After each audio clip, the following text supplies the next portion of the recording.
또 그들이 눕기 전에 라합이 지붕에 올라가서 그들에게 이르러 말하되 여호와께서 이 땅을 너희에게 주신 줄을 내가 아노라. 우리가 너희를 심히 두려워하고 이 땅 주민들이 다 너희 앞에서 간담이 녹나니 이는 너희가 애굽에서 나올 때에 여호와께서 너희 앞에서 홍해물을 마르게 하신 일과 너희가 요단 저쪽에 있는 아모리 사람의 두 왕 시온과 옥에게 행한 일, 곧 그들을 전멸시킨 일을 우리가 들었음이니라. 우리가 듣자 곧 마음이 녹았고 너희로 말미암아 사람이 정신을 잃었나니 너희의 하나님 여호와는 위로는 하늘에서도 아래로는 땅에서도 하나님이시니라.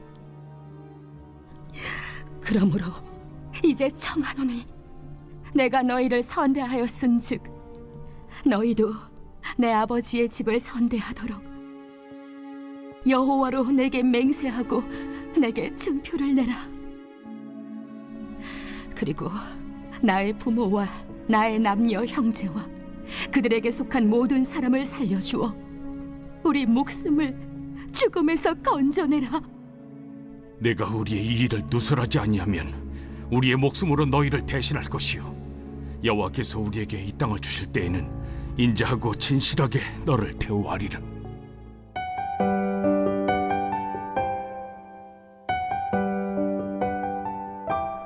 날마다 은혜 하루 오늘 생명의 산 본문 말씀은 여호수아 2장 8절부터 14절 말씀입니다.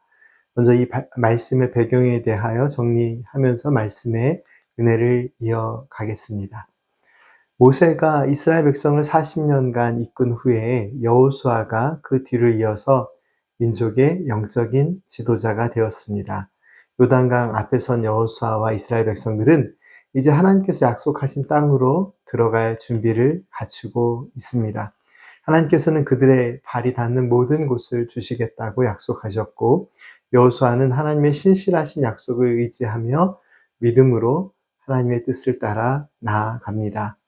가나안 정복의 과정에 대해서 생각해 볼 때 여호수아는 먼저 가나안 정복을 위하여 정탐꾼을 파견합니다. 이때 여호수아는 과거 가나안 정탐 사건을 떠올렸을 것입니다. 그 불신으로 인해서 이스라엘 백성들이 너무나도 오랜 기간 동안 광야에서 방황하게 되었음을 기억하고 있었습니다.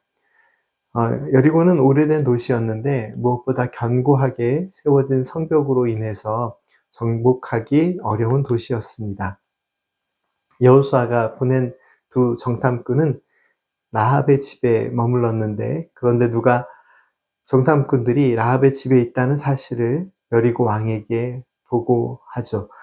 왕의 사람들은 찾아와서 라합에게 정탐꾼을 넘겨줄 것을 요구합니다. 라합은 정탐꾼이 왔던 것은 맞지만 어디에서 왔는지 자신은 알지 못하였고 또한 성문이 닫힐 때쯤 나갔기 때문에 어디로 갔는지도 알 수 없다라고 설명합니다. 그러나 사실 라합은 정탐꾼들을 지붕에 버려놓은 삼대에 숨겨 놓았습니다. 라합은 지붕에 숨어있던 정탐꾼들에게 확신을 가지고 이야기합니다. 여호와께서 이 땅을 당신들에게 주신 줄을 내가 압니다.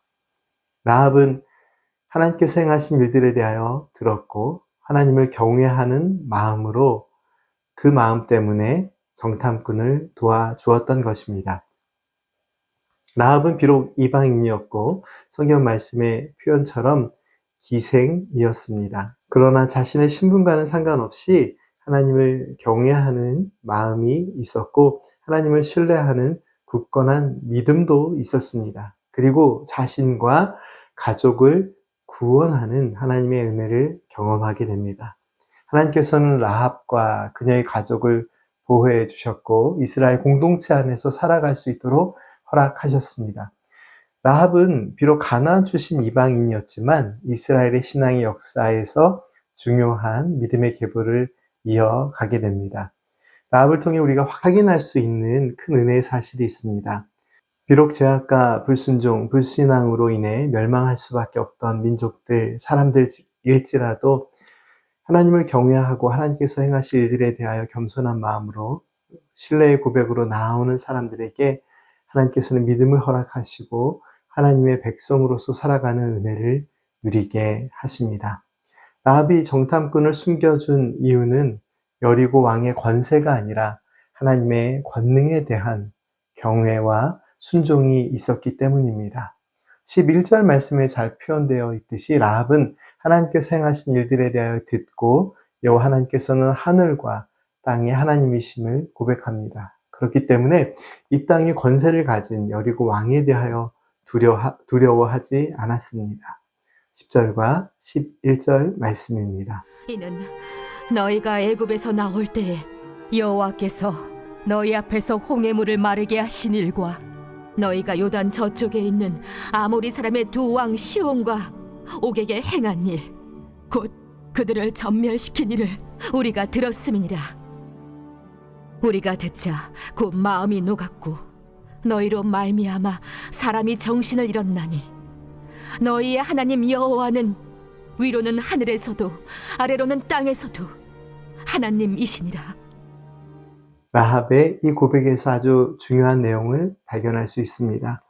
출애굽의 역사를 경험한 이스라엘 백성들은 하나님의 능력의 행하심을 직접 체험했습니다. 하지만 그들은 광야에서 눈앞에 보이는 어려움과 위기 그리고 불확실함 속에서 하나님만을 신뢰하지 못하였습니다. 때때로 불순종과 불신앙의 삶을 살아갑니다. 하지만 라합은 직접 출애굽의 역사와 광야에서의 하나님의 인도하심에 대하여 직접 경험하지 못하였음에도 불구하고 하나님께서 위로 하늘에서나 아래로 땅에서나 하나님이심을 믿음으로 고백합니다. 라합은 유일하신 하나님, 창조주 하나님, 구원의 하나님을 고백하며 하나님의 인도하심과 도우심을 구합니다. 그리고 이방인에게도 하나님의 구원의 은혜가 임하심을 직접 체험합니다.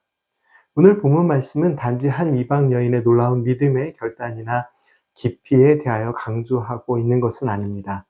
라합의 행동은 큰 용기와 결단이 필요한 것이지만 말씀의 배경 속에서 기생 라합은 믿음의 본이 되는 위대한 신앙인의 자격을 갖춘 사람은 아니었습니다. 하지만 그녀는 하나님을 신뢰하고 자신의 삶의 자리에서 하나님께서 베푸시는 사랑과 은혜를 기대하고 간구하는 인물이었습니다. 하나님께서는 라합을 통하여서 우리의 신앙의 배경이 비록 완전하지 못하고 많은 흠이 보이는 그러한 존재일지라도 하나님의 크신 사랑과 은혜 역사 안에서 우리에게는 믿음으로 새롭게 되는 놀라운 은혜의 길이 있음을 가르쳐 주십니다. 말씀을 생각하며 함께 기도드리겠습니다. 거룩하신 하나님, 모든 상황 속에서 하나님만을 의지할 수 있는 믿음의 용기를 허락하여 주시옵소서. 라합처럼 눈앞의 두려움의 대상이 아닌 오직 완전하신 하나님만을 신뢰하고 하나님의 인도하심과 도우심의 은혜를 따라 살아가는 은혜를 허락하여 주시옵소서. 예수님의 이름으로 기도드립니다. 아멘.